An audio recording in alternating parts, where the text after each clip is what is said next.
This video is sponsored by Intel and Predator. Donkey Kong Bonanza struts, it sachets, it soars with all the creative risk-taking, technical wizardry, and peel-good fun that only Nintendo can beat their chest about. Such a rare experience could win Game of the Year, and if it does, we'll parry it to those who come after. Unfortunately, Claire Obscure don't what Nintendo do, have a market cap of $100 billion. And like lots of people with rich parents, DK's had a little work done. Some bonobo talks right here, a rhinoplasty. Don't judge. At 43 years old, he's one of the oldest characters in video game showbiz, and born the very same day as Super Mario, who aged way more gracefully because he always glows up.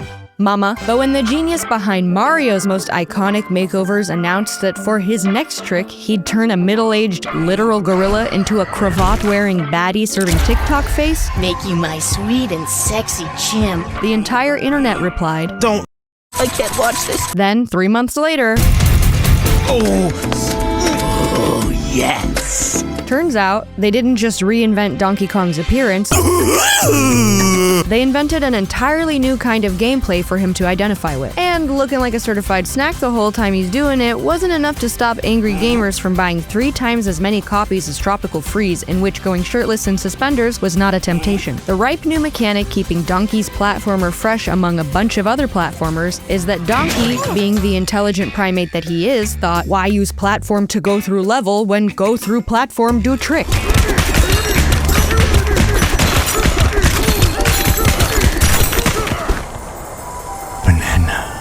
Meaning, Nintendo's big idea to finally establish Donkey Kong as a 3D platforming franchise distinct enough for Mario to be worthy of launch title status was basically this.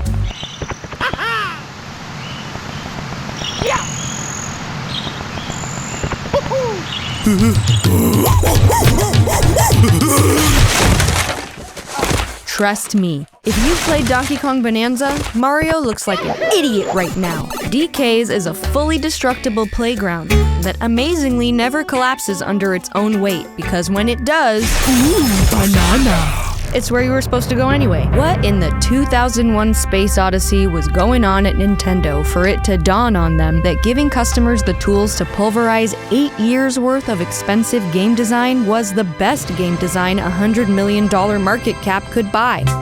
Well, what I learned from watching my boyfriend play was that given the opportunity to f something up, doesn't matter what, could be a bad guy, or that cozy patch of grass over there, gamers will look at that patch of grass and say, I will rain down on a godly firestorm upon you.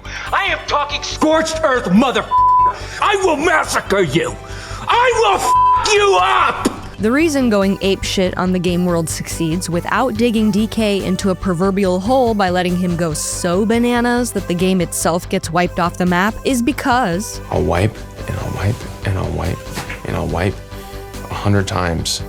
Still bananas, still bananas. The more you try to peel back its layers, the more fruit it bears. So, I understand why Bam Bam fans stand Bonanza slamming stanzas and banana scanning extravaganzas.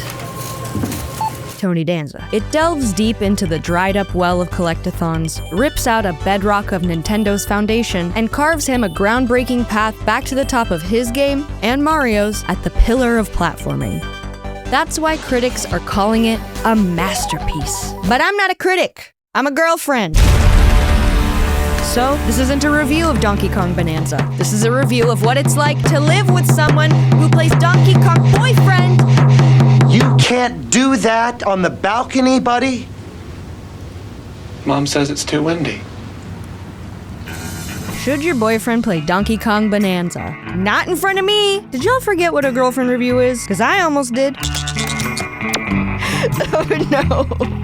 Banana. Nintendo's trying to ruin my life, I think. Too many good games with not too many hole-up-a-minutes had me thinking Diarrhea Christmas Lights was eradicated. What a view. But Donkey Kong Bonanza is riddled with hole-up-a-minutes. The first time we opened a map, even my boyfriend was like, I had so much work to do, I feel like I'm gonna blow my brains out. see a wall no one's put their fist through yet? Hold up a minute.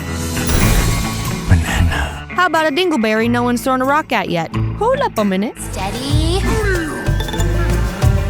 Banana. How about 1,000 bananas, 777 of which are unique collectibles? Does my boyfriend need to grab these bananas? No bananas are not required to beat Donkey Kong Bonanza. And none of which are required to beat the game? Then why was my boyfriend like, ooh, banana.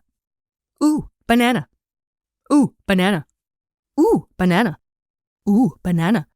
Ooh, banana. For 50 hours straight. Hold on, there's a freaking banana. Oh, that's not a banana.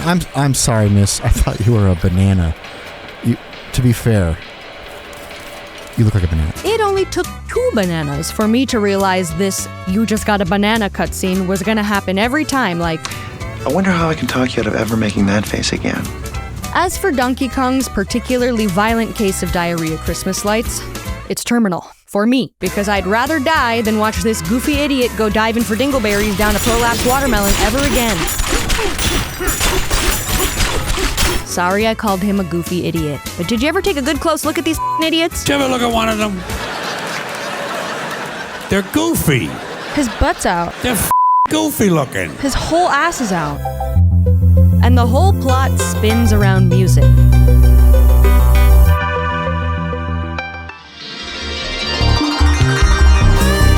Not that. Play something more like, I don't know, what a janitor might whistle. And remember when adult Pauline sang "Jump Up in the Air"? Well, in this Pauline prequel, her story arc goes from "I can't sing" all the way to the very end when she still pretends she's never sung in her life, like, oh, I don't know, I guess I can try to... Did I mention she starts every song with DK, give me a beat? And Donkey, being the intelligent primate that he is, thought, why play DK bongos make beat when slap-on titties around do trick?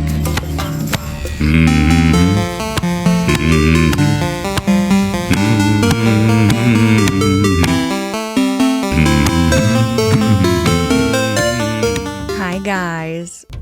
We are so excited to announce that we have officially begun a long-term partnership with Predator and Intel. It's the real deal in here. We capture all of our footage for these videos on stream, and being powered by a brand new setup is a literal life changer. You may know that we are no strangers to tech issues, so we couldn't be more stoked to have the Predator Orion 7000 handling all of the heavy lifting going forward. Whether it's gaming, streaming, or editing this very huge, crazy video you are watching right now, we've noticed a big difference in how smooth things have been. Let me get into the nitty-gritty here a bit. We've got a big, beefy Intel Core Ultra 9 processor CPU. Everything we do is very CPU intensive, but with the Ultra 9's multi-core performance, we're streaming without dropped frames, you're welcome, and rendering/exporting footage much faster. It's been great. The thing Matt is most excited about is our brand new GPU. We've got ourselves an NVIDIA GeForce RTX 5080. You should have seen the benchmarks this baby was running.